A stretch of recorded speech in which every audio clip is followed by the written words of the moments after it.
Help support the show by joining the Patreon or becoming a YouTube member. Also, hit that like button and subscribe if you want more Browns-focused content.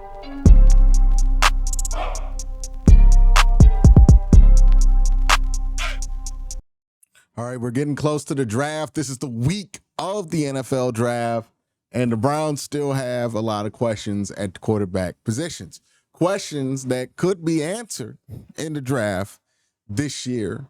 So what I want to do is rank the potential post-draft quarterback rooms. I'm going to take account how you get the third guy that's mentioned here, whether it be a draft pick or somebody that just signed off the street. We're going to go through 5 different quarterback rooms. I'm going to rank them 1 through 5, 5 being the worst, 1 being the best. And we're going to talk about why it is that I'm not high on this versus something else. All right. Let's start with the number 5 quarterback room, the one that I don't like the idea of at all. Joe Flacco, Kenny Pickett, Jackson Dart, assuming you use a first-round pick. So you trade up from 33 to get Jackson Dart. I will admit, I have to put Jackson Dart in the pile of quarterbacks where I don't get the excitement around them. Right? Doesn't mean that they're bad, right? I feel the same way about Cam Ward. Doesn't mean they're bad. Doesn't mean anybody who wants to take him number 1 overall is an idiot or anything like that. It just means that player, for whatever reason, not my cup of tea, right? Don't really love it when I watch him play football. Jackson Dart, I watched a couple of his games. I'm pretty indifferent on the idea of Jackson Dart.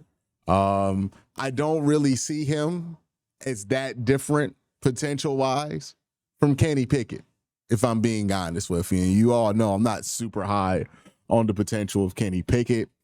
I don't really see Jackson Dart being that different. I think they're very similar players, very similar upside, very similar downside. And I think Kenny Pickett is closer to realizing his upside than Jackson Dart would be.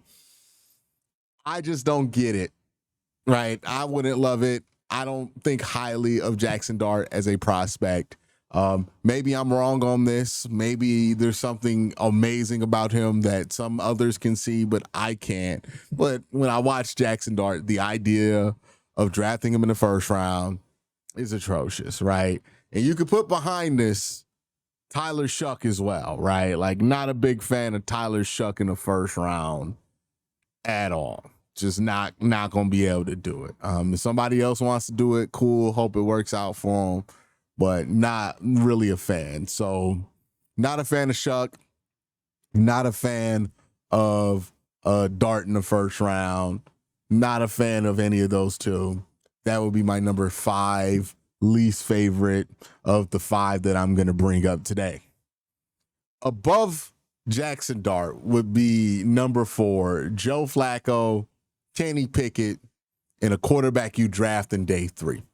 I think this is more preferable to Jackson Dart because I think the result of taking a quarterback in day 3 and the result of taking Jackson Dart in the first round, as far as your quarterback room is concerned, will be similar. I don't think Jackson Dart's going to be very good. I don't think any of these day 3 quarterbacks are going to be very good. And I think at best you're hoping for a backup. So basically, Jackson Dart could fill the DTR void for a few years. So could a day 3 pick fill the DTR void for a few years. Wouldn't be excited about it, but we're talking about a day 3 pick. You're not committed to that. It's not going to stop you from drafting a quarterback. Keep in mind, if you took Jackson Dart in the first, not only is this a player I don't really see that different from Kenny Pickett, but this is a player that, because you took him in the first, takes you out of next year's class, in the year's class, maybe even after that. So it limits your option to find your answer, especially if he's not the answer. I don't think he has a great chance of being the answer. If I'm going to do something like that, I'd rather do it with a 4th round, 5th round, 6th round, 7th round pick that I don't really got to sweat out. So that's why I have the day 3 pick in addition to what the Browns have right now as a more preferable quarterback situation for me than Jackson Dart. If you love Jackson Dart, you clearly will feel differently than me, but insert this with whatever first round trade up quarterback you don't like, right? If you want to make this work for you, right? I'm not a big fan of Dart. I like Milroe and Shador much better. Some people feel how I feel about Dart, about Jalen Milroe. That's fine. Some people feel how I feel about Dart, about Shador Sanders. That's fine, right? None of these quarterbacks are beyond not controversy, but polarization or people having different beliefs on how this is going to shake out, because none of these quarterbacks we're talking about are anywhere close to guarantees. They're all chances. So maybe Jackson Dart's good, maybe Jalen Milroe's good, maybe Shador Sanders good. But it really just depends on how you feel about these players. And this video is about how I feel about the players in this draft. But anyways, that's why I have the day 3 pick over Jackson Dart in the first. Don't love it. You want to take Jackson Dart day 3? Cool. I'm happy with it. Fine. Whatever. It's not a bad situation. But day 3 pick round 1 Jackson Dart's the worst. Day 3 picks, second worst. All right, let's get to number 3. We're finally into preferable situations.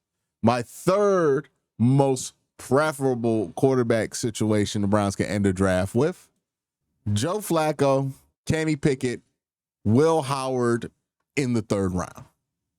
I think Will Howard is a step above day 3 pick, but he's also a step below Shador and Jalen Milroe. I like Will Howard's tape. I think if we're just judging off of tape alone, which is problematic when it comes to projecting players to the NFL, because the tape doesn't tell the whole story when it comes to projecting somebody to such a more athletic level of play. But Will, he has some of the best tape out there. Great processor, read the concepts that he was given at Ohio State really well.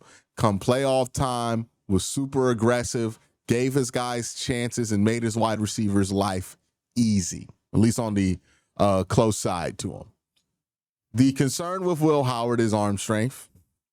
The arm strength could make him top out at a backup quarterback in the NFL, to a fun project like a Sam Ehlinger, or the arm strength could be better than we think, and he could have, kind of Andy Dalton or, Kirk Cousins like career, right? Kirk Cousins would be the high end, Andy Dalton would be a little bit more realistic.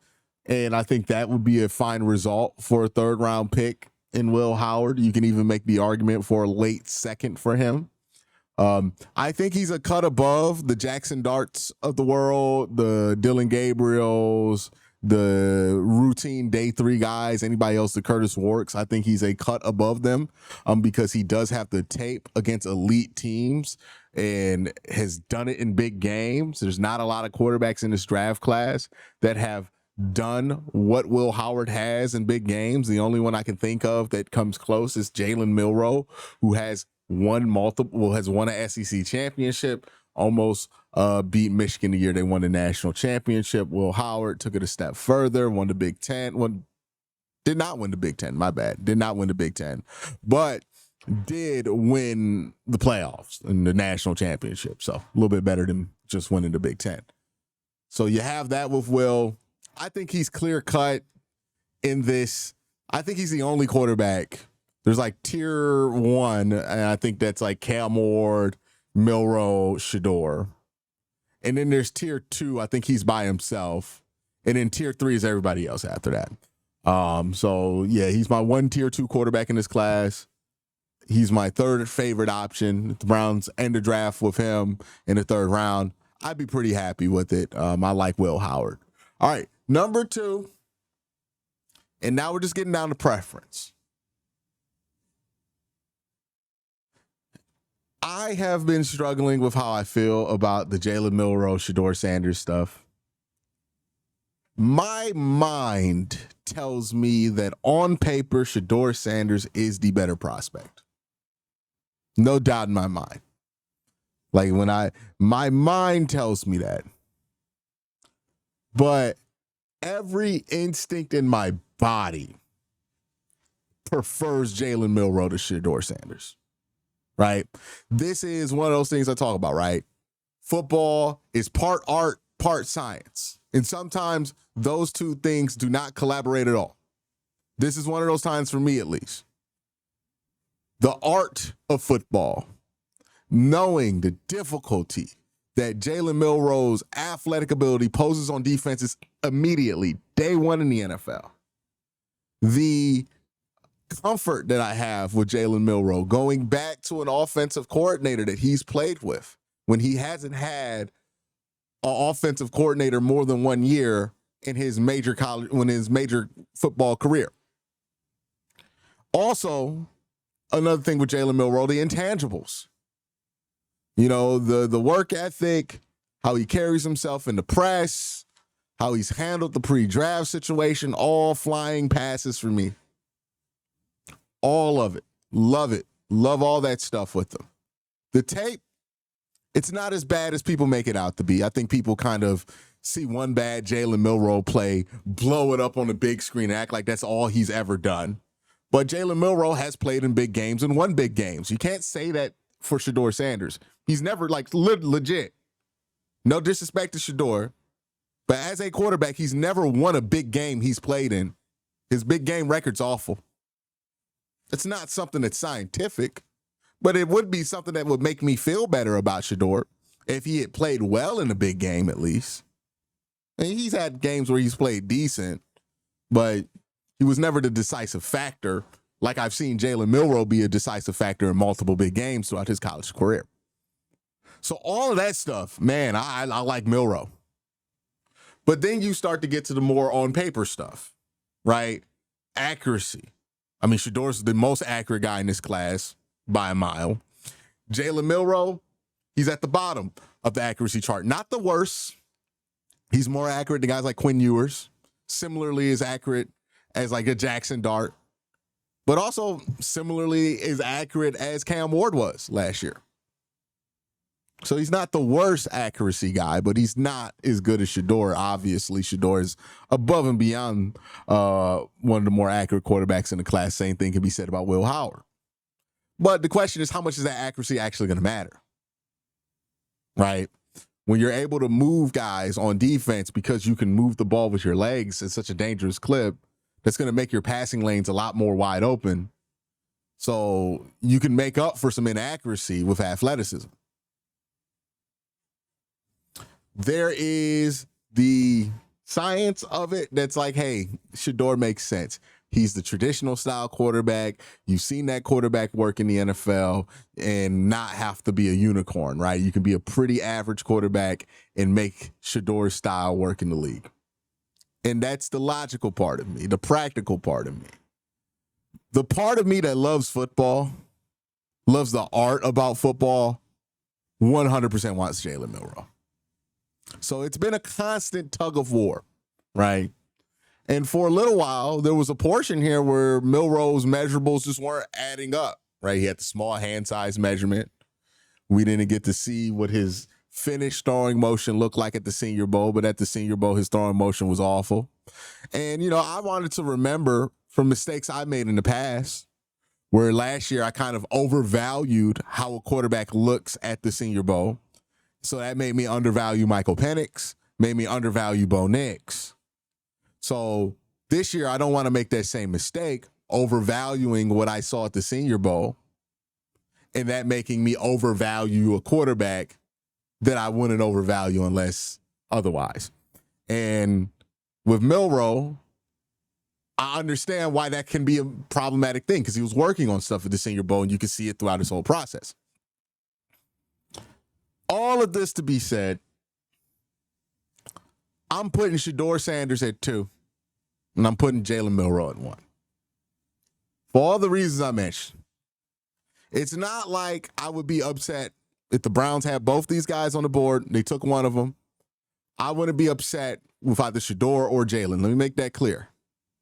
I know we're so used to in the social media age of picking a team and then fighting to the death over that team when it comes to stuff like this. There's no reason to do that for me. I like Shedeur. I like Jalen. They end up with one of those guys. I'm interested to see how that works out. If you're asking me who in my heart of hearts I want to see in brown and orange, I'm not going to lie to you. Shedeur makes more sense from a practical standpoint. But my instincts tell me I want Jalen Milroe. I want the dude that comes to the building at 4 a.m. I want the dude who got his master's in 3 years. I want the dude who Nick Saban raves about his work ethic. I want the dude who was a 2-time captain at the University of Alabama, which is not common. I want the dude who has consistently demonstrated his willingness to work and his willingness to fix problems that he has had with his game. You look at Jalen Milroe the first year he got snaps under Bryce Young, and you look at Jalen Milroe today, looks like a completely different guy. This is somebody who's demonstrated a will to be great, and that will has been demonstrated in his progression on the football field.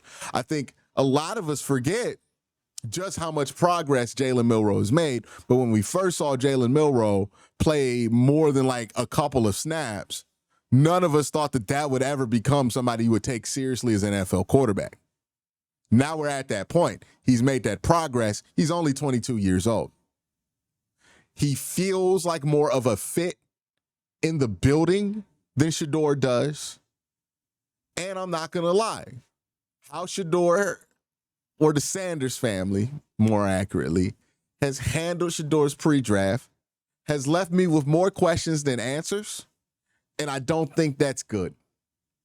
Like, Jalen Milroe on one hand is demonstrating the work he's making on his throwing motion, is demonstrating how athletic he is, and is demonstrating his work ethic publicly. Shedeur Sanders seems to be hiding this stuff behind closed doors. You're hearing good stuff from scouts about Jalen Milroe's work ethic. You're hearing nothing about Shedeur's, which is not to say that it's bad, but it doesn't stand out. I'm not trying to trash Shedeur Sanders. I like Shedeur Sanders. And again, if the Browns draft Shedeur Sanders, I will be excited about that. But if you're asking me, if I had to turn a card in and both these guys were on the board, I just can't get myself to not make it be Jalen Milroe over him. Maybe I'm wrong and it's going to be one of the coldest takes ever. Maybe I'm right. I have no clue where I'm going to be. This class is a toss-up. There's no clear answer here. Anybody who in 3 years is going to come back to this video and act like there was a clear answer, it's just being an asshole. None of us know what this draft is going to bear at the quarterback position. So a lot of this goes down to how you feel. And for me, I feel better about Milroe because the questions I have about Jalen Milroe, I've seen him work on those and get better throughout his college career. Yes, he needs to adjust his throwing motion. He's working on that. You saw that progress. Yes, he needs to process faster, but if you look at how fast he processed in year one to where he was last year, much better, way better. I've seen that with him. And not to say the same thing isn't true for Shedeur, but the questions I have for Shedeur aren't of that nature. My question with Shedeur is athletic ability. Is he going to be able to roll out and slide in the pocket the way he does at his athletic ability? Not saying he's not athletic enough to play in the NFL. He is if he plays a certain way. But the way that he plays is more like a Deshaun Watson, is more like a Geno Smith, is more like somebody who's a little bit more athletic than he is, or he looks like he is. Shedeur's never really had a good game versus an elite defensive line or a good team. It's kind of questionable, right? These are the things that pop up with Shedeur that make me a little concerned. With Jalen, the stuff that I'm concerned about with him, I have more security in thinking that he could fix it. Is he a guarantee to fix it? Hell no. Right? Shedeur's not a guarantee to be good. Jalen Milroe's absolutely not a guarantee to be good. But is it a chance I'm willing to take? Am I confident enough, and do I like Jalen Milroe enough that I'm okay if I'm wrong about Jalen Milroe? Yes. If I took Shedeur and Shedeur didn't work out, I don't know if I'm confident enough in that where I wouldn't regret that down the line. Not to say Shedeur's a bad prospect. I like Shedeur. He is very accurate. If you're looking for a traditional pocket passer, he's the best one in this class. But